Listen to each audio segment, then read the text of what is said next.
Hey guys, my takeaways from this podcast so far is that the author really highlighted how you need to experience what she calls an ordinary criminal justice in the least exceptional, most middle of the road, most middle of the country place we could find, which was for her Cleveland, Ohio. And I think that's a really interesting concept because there are so many places where you hear crimes from, like Chicago, New York, Seattle, Los Angeles, all these big shot cities, Florida, Miami, all these big shot cities.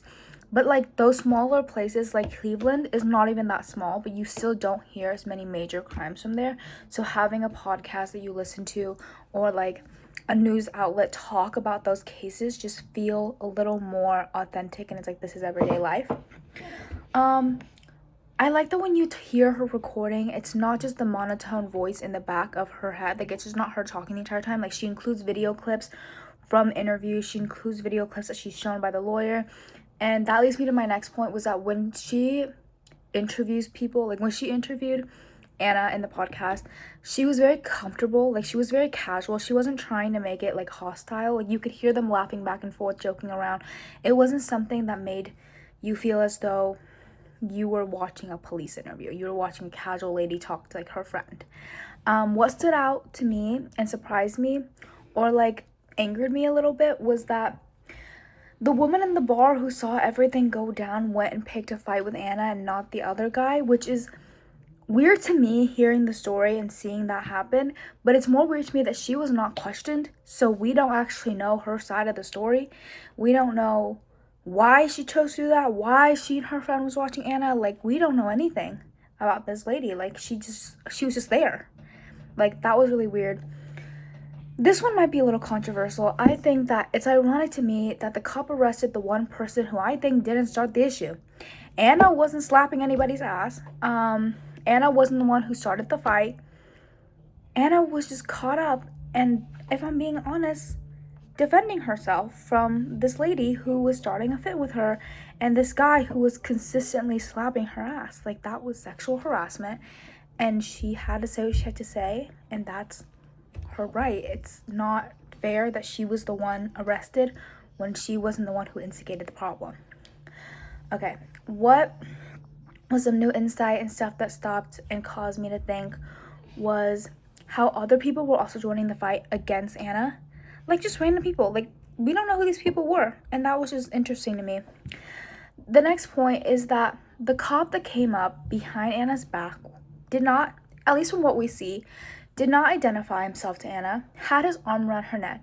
And we learn flight or fight really, like, early on in our, like, childhood development is flight or flight. Whenever there's a situation, you either flight or you fight. And if there's somebody's arm around my neck, I don't think I could be able to flight. So my first instinct would be to fight. And in that position, I don't think Anna really does have a chance to fight, and you wouldn't really know what's going on.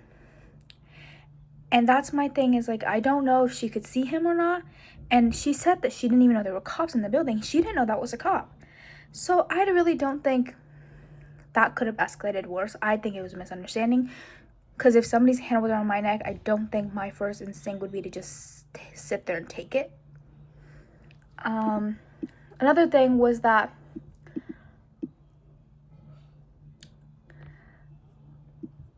Russ was offered a misdemeanor and chose to proceed with the case.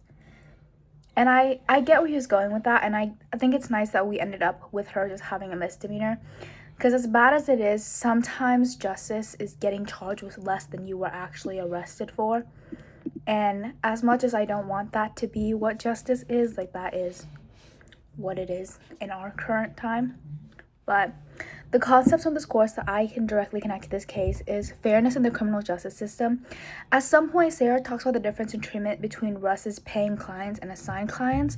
And while he lawyers the same and the lawyering process is the same, which is not equivalent for some other people in his position. Sometimes they are a little negligent towards their assigned cases.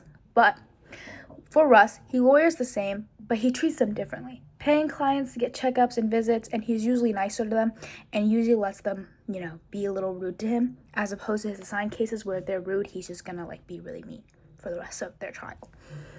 I think it was really interesting, the conflicts, because we talked last class about having conflicts within the criminal justice model, where it was courts having conflict with police, like that kind of thing. And I think it was interesting that there was a really big conflict between the prosecutor and Russ originally, where the prosecutor said that the request was laughable for a dismissal, and the prosecutor's story of the sign was that she didn't like his tone.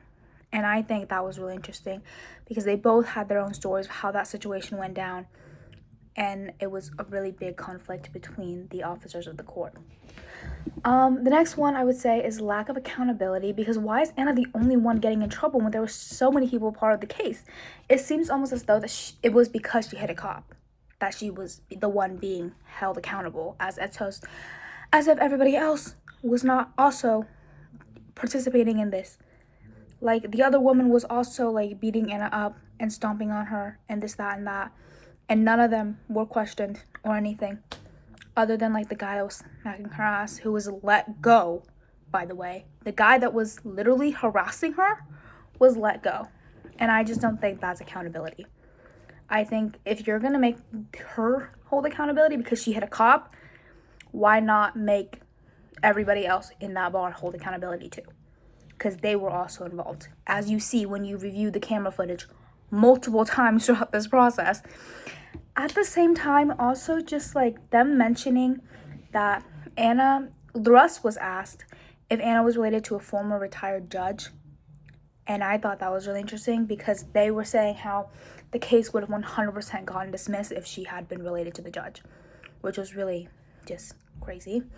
The next one is bias, a little seemingly. Like, it was a little mentioned. It wasn't like super evident, but I think it could have been a situation where the male cop believed the group of men when they said that this guy would never harass anybody, as opposed to a woman and her friend saying that the guy did slap her ass.